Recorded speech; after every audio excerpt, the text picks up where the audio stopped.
Okay, number 10. Similar to the last question, and I've just made a little edit here again because it's done a little bit of a line wrap. So I'm just transferred this one and then the three brackets. So I'm just going to scribble that out, just so I don't confuse. Okay, on the printed one that you've got, that's not a problem. Okay.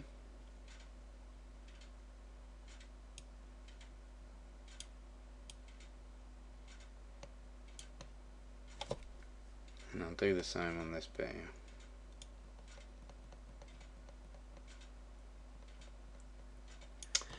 Right, okay, with this little algorithm, we've got to enter 5 numbers, but we want each number that's entered to be bigger than the last one.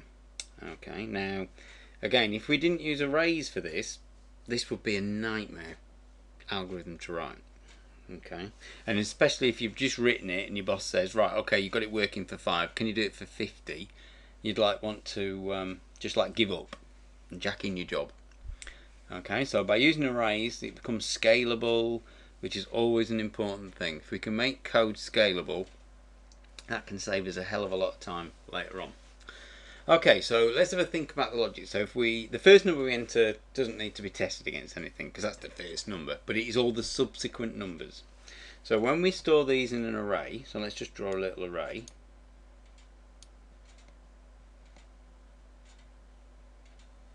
And even though I've said accepts 5 numbers here, I've actually written my algorithms for 6, so I do apologise for that. Okay, so let's just draw, oh, don't do this to me. Let's draw our array out. Okay, so the first, we're just going to enter one number. So the algorithm has to take care of telling the user what to do. So we say output number 1, so enter number 1, please. So we store at position 1 all the time. So I'm starting at array reference 1, a number. So let's say I enter 8. Okay, so I then go into a loop and I say, right, okay, for positions, so this is 1, 2, 3, 4, 5, not very good, 5, do apologise, and 6. So I say, okay, let's get numbers for the remaining positions, 2 to 6. Okay, so that's what we put the for loop to.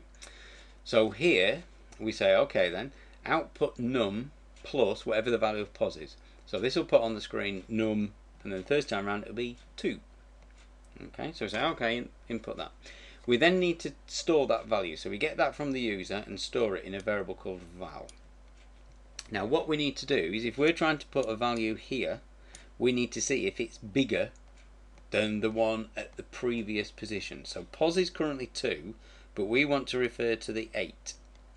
So to get from 2 to 1, we have to subtract 1 from that. So we say, okay then, compare val to the current position we want to store a number minus 1. So that does the maths. 2 minus 1 is 1. So it looks at position 1 in the array. So it says, is it less than or equal to? Okay. So we say, okay, if the value the user just entered is less than 8 or equal to 8, that isn't bigger, is it? So what we're going to do is we're going to say to the user, inside this loop, and we're going to keep doing this until they listen to what we're saying. We can say make a bigger number. So we grab another input from the user and store it in val again. We go back up to the loop and we say, okay then, is this value now less than or equal to the previous one entered? So this just means previous value entered. That's always going to be referring to the previous value. So we say, okay, if that isn't true, don't do the loop anymore. So we must have got a number bigger than. So we can say, oh, at the current position, store this new value. Then we move to the next position. So let's say we succumb and we put a 12 in.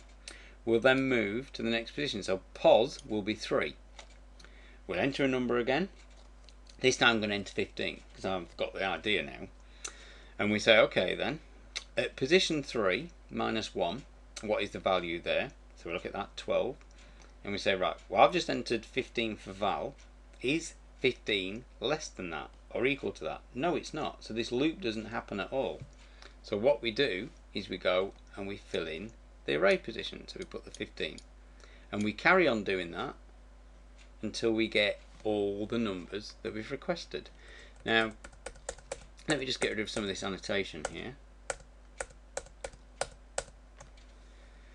This is a standard way, using a while loop with a little bit of logic to keep doing something. So we're requesting the input again, over and over again. So you might get this on an adventure game where you say, enter a command, and you say, I don't know that command. Enter a command. I don't know that command. So if you don't find it in your list of commands, you can keep asking them to put a command in. Okay, so this is again, a lot of what we've got in the first year and the exam board want you to know are really like standard elements that you would use to construct more complex problems. Okay, more complex programs. So let's have a look at this in Python, and you'll see that it's practically the same. The only difference, there's 0 starting references for the arrays. Now, I could have done the algorithms that way, but I want you to experience different ways of specifying the array positions, because the example will mix it up. Sometimes they use 0 references, sometimes they don't. So I don't want you to get into a big shock. Okay, so the first line just uses numpy and nd array to create an array for us. The next line is identical to the pseudo. We just say at position 0, first item, store a number. Now the nice thing about Python is the input command allows us to output a message.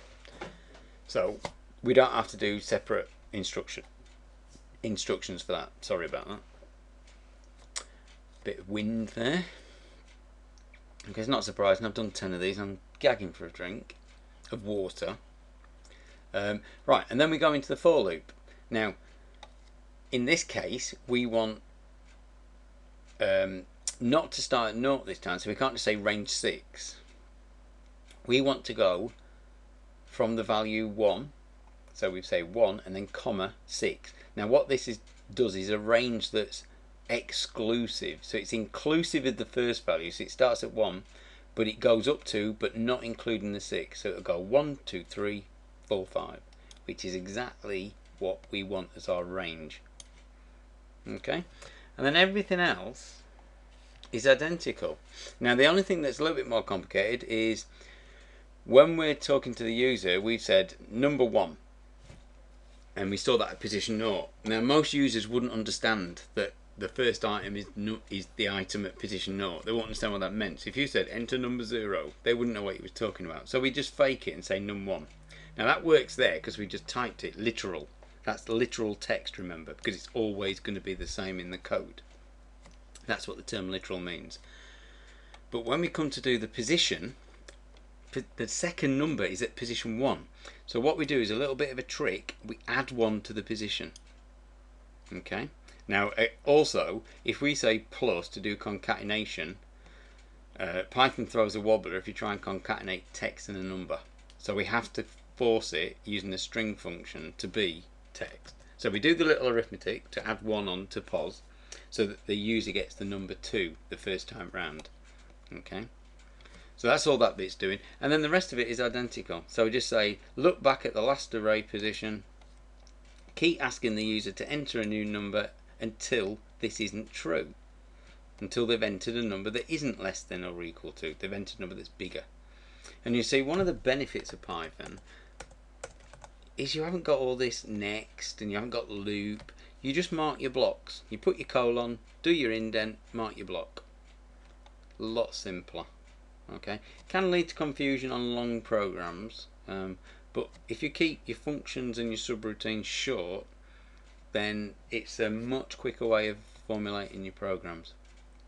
Okay, and that's it. So that's a little bit of logic applied on top of a one-dimensional array, and there have been questions like that in the past. I think there was a question about gear sprockets that was a little bit like this, and the example wanted an algorithm for it. Okay, and there you go.